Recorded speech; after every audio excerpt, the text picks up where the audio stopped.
پلکوں کی جھڑی ارے تربت اصغر پہ چھڑکایا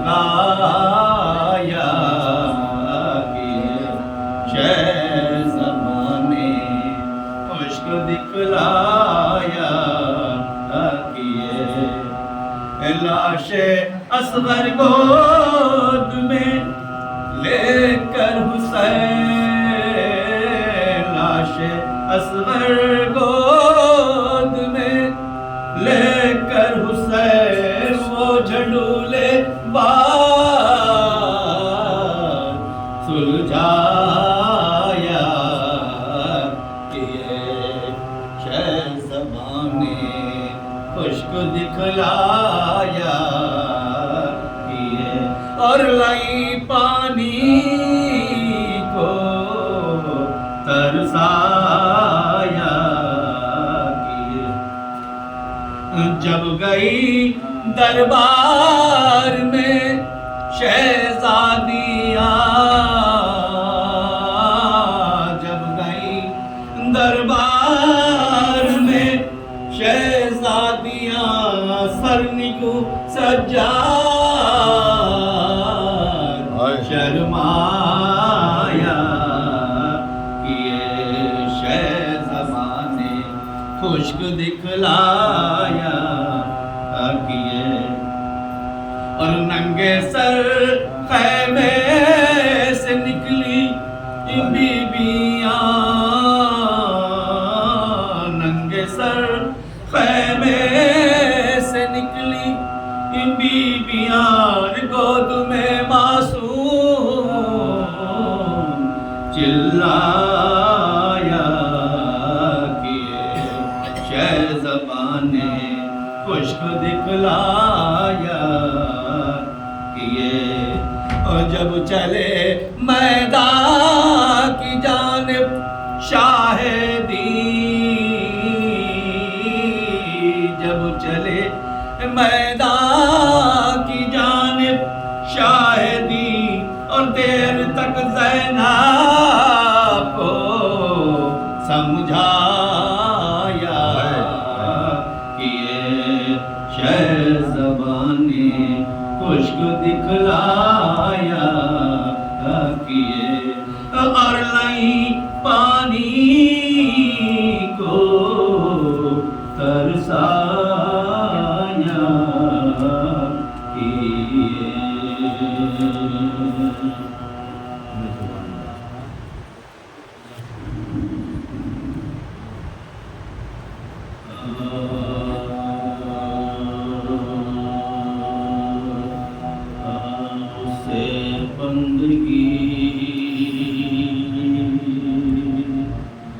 جسے مرگ تک جاگا میں شادی رچی رہی اسے بندگی جسے مرگ تک جاگا میں شادی رچی رہی بس یہ بات دل میں بنی رہی نہ بنا رہا نہ بنی رہی حسن حسین کے بعد میں کچھ ایسی بات خزاں چلی حسن اور حسین کے بعد میں کچھ ایسی بات خزاں چلی نہ چمن میں پھولوں کی بو رہی نہ گلوں میں گل بدنی رہی نہ چمن میں پھولوں کی بو رہی نہ گلوں میں گل مدنی رہی اسے انقلاب جہاں کہے یا کہے مصیبت کربلا اسے انقلاب جہاں کہے یا کہے مصیبت کربلا جو بنا تھا نقش فنا بنا جو بنی تھی بے و بنی رہی جو بنا تھا نقش فنا بنا جو بنی تھی بے و بنی رہی اس بندگی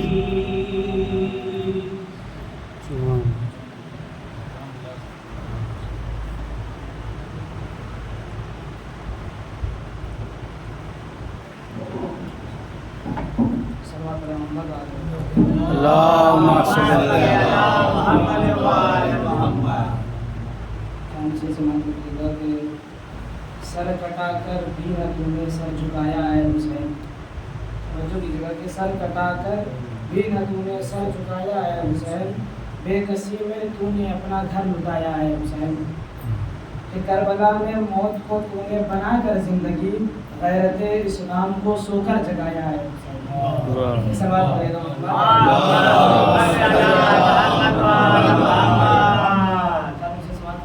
کفن کربو بلا کا ساتھ میں خاک شفا دے کر کفن کربو بلا کا ساتھ میں خاک شفا دے کر ہم اپنی قبر میں جائیں گے پوری کربلا لے کر.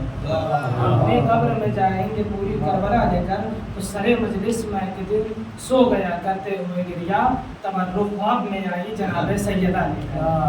سوال پڑے گا محمد اللہم صلی اللہ محمد وآل محمد. ایک مطلب گنجائش ہے کہ علی مسئلہ صاحب کہ یوں تو علی کی ہوتی ہے ممبر سے بات چیت یوں تو علی کی ہوتی ہے ممبر سے بات چیت میثم نے کی ہے دار کے اوپر سے بات چیت. یوں تو علی کی ہوتی ہے ممبر سے بات چیت میثم نے کی ہے دار کے اوپر سے بات چیت. مدح علی کے ملتے ہیں گوشے نئے نئے مدح علی کے ملتے ہیں گوشے نئے نئے کرتا ہوں جب خیالوں میں کمبر سے بات چیت. جناب قاسم کو کوئی شعر ہے کہ جب امام حسین سے دریافت کیا گیا ہمارے نزدیک موت کیسی ہے تو اعلیٰ میں نظر سے شاید سے زیادہ شیر ہے. اسی کے اوپر ایک شعر ہے کہ یوں تو علی کی ہوتی ہے ممبر سے بات چیت میثم نے کی ہے دار کے اوپر سے بات چیت. مدح علی کے ملتے ہیں گوشے نئے نئے کرتا ہوں جب خیالوں میں کمبر سے بات چیت. تو معلوم ہوگا موت کو خود اپنا ذائقہ شے کر رہے ہیں قاسم مستر سے بات چیت. شے کر رہے ہیں قاسم مستر سے بات چیت. تو اکبر تیری اذان سے ہونا ہے فیصلہ اور کر رہا ہے اپنے مقدر سے بات چیت. آخری شعر سنیے گا بس جامع تمام کہ یوں تو علی کی ہوتی ہے ممبر سے بات چیت میثم نے کی ہے دار کے اوپر سے بات چیت. مدح علی کے ملتے ہیں گوشے نئے نئے کرتا ہوں جب خیالوں میں کمبر سے بات چیت. تو معلوم ہوگا موت کو خود اپنا ذائقہ شے کر رہے ہیں قاسم مستر سے بات چیت. تو بچی یہ جانتی تھی کہ زندہ ہے شہید کرتا ہے ورنہ کون کٹے سر سے بات چیت. کرتا ہے ورنہ کون کٹے سر سے بات چیت. سبحان اللہ.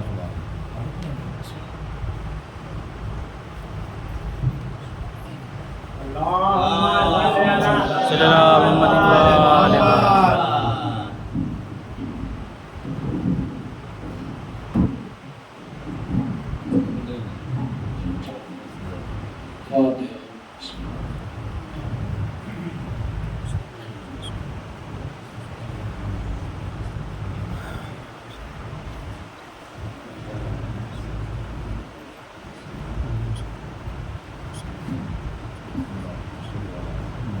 لا حول ولا قوة إلا بالله العلي العظيم. أعوذ بالله من الشيطان الرجيم. بسم الله الرحمن الرحيم.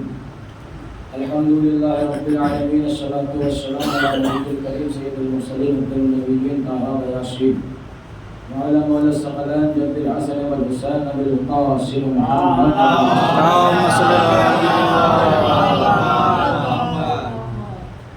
الله على آله الطيبين الطاهرين المعصومين المظلومين ولعنة الله على أعدائهم أجمعين. أما بعد فقد قال الله تبارك وتعالى في القرآن الحكيم بسم الله الرحمن الرحيم إني جاعلك للناس إماما. صلوات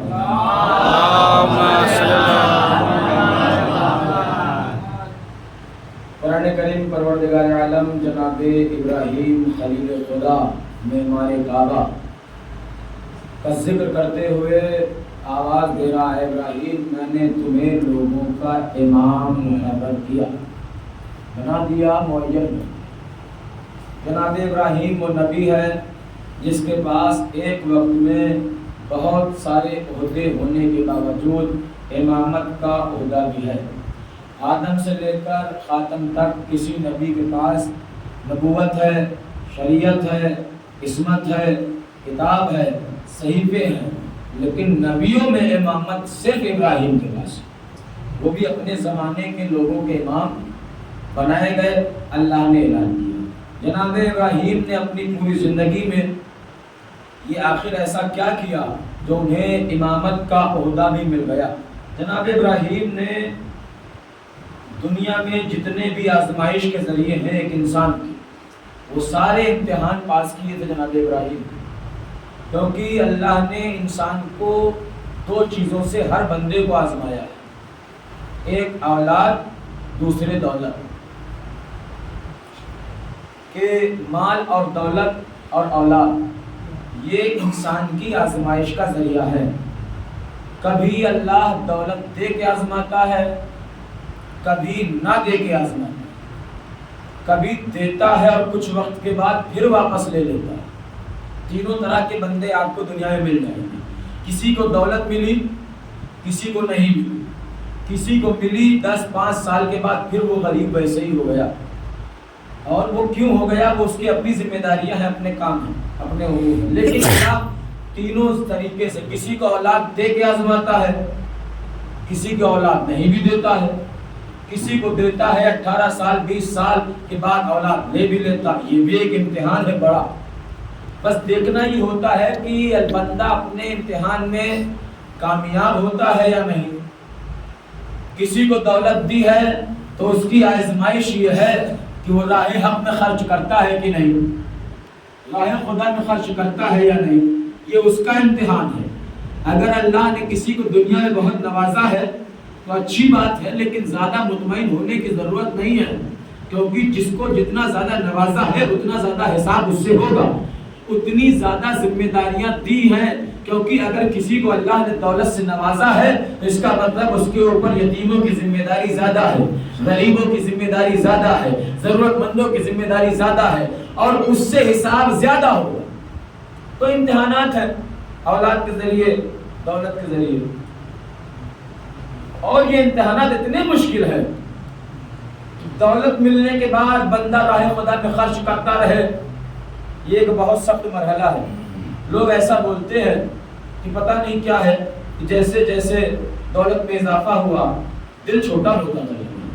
پہلے پریشانی تھی تو ذکر ہے حق میں بڑھ چڑھ کے حصہ لیتے تھے، اب نہ جانے کیا ہو گیا. یہ سننے میں آتا ہے. تو خدا کرے کہ اللہ جیسے آپ کو نوازتا جائے آپ کے راہ حق کا شوق کم نہ ہونے پائے، کیونکہ اللہ نے آپ کو نوازا ہے تو آپ پہ بہت حق رکھے ہیں اللہ نے. مولا حسن سے کسی نے پوچھا کہ آپ کا دسترخوان 24 گھنٹے چلتا ہے، 12 مہینے چلتا ہے. مولا حسن کا دسترخوان آپ بھی کرتے ہوں گے نا، 22 تاریخ کو دسترخوان کے مہینے میں کرتے ہیں نا. وہ 22 تاریخ کو ہی مولا کا دسترخوان نہیں بچھاتا، وہ تو ہمارے بزرگوں نے ایک تاریخ فکس کر دی مولا کے دسترخوان کی یاد میں، ورنہ مولا کا دسترخوان تو سالوں سال چلتا تھا. کسی نے کہا مولا آپ 12 مہینے کھانا کھلاتے ہیں اور نہیں دوستی نہیں، دشمن بھی آتے ہیں، اپنے بھی آتے ہیں، پرائے بھی آتے ہیں، ہم مذہب بھی آتے ہیں، غیر مذہب بھی آتے ہیں. تو آخر ایسے کیسے چلے گا؟ یہ تو دولت کو لٹانا ہوا، یہ اپنے خزانے کو لٹانا ہوا. مولا نے کہا کہ یہ میرا خزانہ، یہ میری دولت نہیں ہے، اللہ ہمیں دے رہا ہے، ہم انہیں دے رہے ہیں. جس دن ہم ادھر کھلانا بند کر دیں گے اللہ ہمیں دینا بند کر دے گا. جس دن کنویں سے آپ پانی نکالنا بند کر دیں گے